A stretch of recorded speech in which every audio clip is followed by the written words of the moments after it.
शेतकरी असाय आसमानी संकटात सुलतानी संकटात सापडले आहे. शेतकऱ्याचा वाली कोणी नाही. हे वारंवार अनेक वर्षापासून चालू आहे. तर आता बियाण्याचे रेट मोठ्या प्रमाणात वाढले आहे.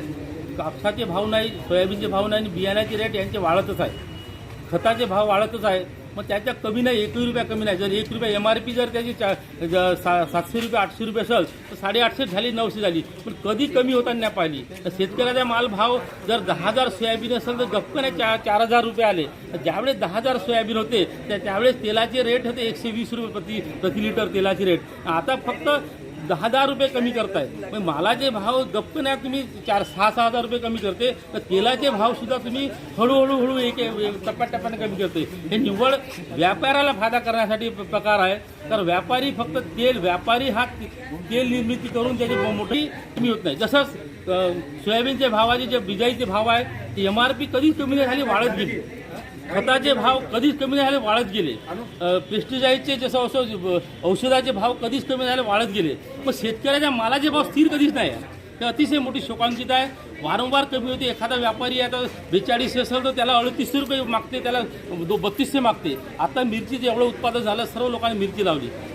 मिरची काऊन लावली का भाव चांगल्यावर मिरची लावली. तर मिरची लावल्यानंतर मागच्या 50 रुपये भाव होते, आता फक्त सीधं 5,000 आले.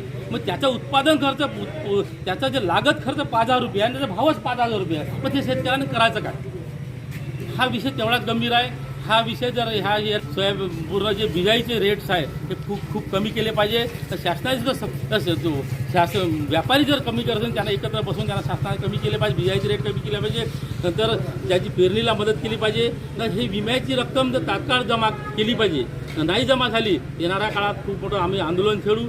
भविष्यात येणारा जसं प्रीपेड मीटर, भविष्यात प्रीपेड मीटरसुद्धा सर्वसामान्य लोकांना परवडणार आहे, शेतकऱ्यासुद्धा परवडणार नाही आहे. तर तुम्ही एखाद्यावर जर पैसे नसेल, रिचार्ज मारू शकत नाही तर तुमची रात्रभर लाईन बंद राहील, लाईनशिवाय राहू शकत नाही. तर हे प्रीपेड मीटरचा आमचा प्रचंड विरोध आहे. काँग्रेस पक्षाचा विरोध आहे. भविष्यात हे प्रीपेड मीटर आम्ही लावू देणार नाही. लावले तर आम्ही पूर्ण त्याला उपडून फेकू असा आमचा इशारा आहे. कारण प्रीपेड मीटरमुळे आपण हे विद्युत कन्झम्पशन आपण झेलूच शकणार नाही. आपण आपल्या गरजा पूर्ण करू शकत नाही. म्हणून हा सर्व विम्याचा विषय असो, प्रीपेड मीटरचा विषय असो, शेतकऱ्याचा बियाण्याच्या भावाचा विषय असो, तेवढा सरकारने गंभीरतेने घेतला पाहिजे. आमची ही मागणी सर्व शेतकऱ्यांची, सर्व काँग्रेस पदाधिकारी, सर्व मित्रपरिवार, महाविकास आघाडीचे सर्व पदाधिकारी एकत्र येऊन आम्ही आज माननीय तहसीलदारांना निवेदन दिलं. ह्या निवेदनाचा विचार केला पाहिजे. जर ह्या येणाऱ्या 15 दिवसात विचार नाही केलं तर आम्ही खूप मोठं येणाऱ्या सर्व शेतकऱ्यांना सोबत घेऊन, सर्व जनतेला सोबत घेऊन आम्ही मोठं आंदोलन छेडणार आहे.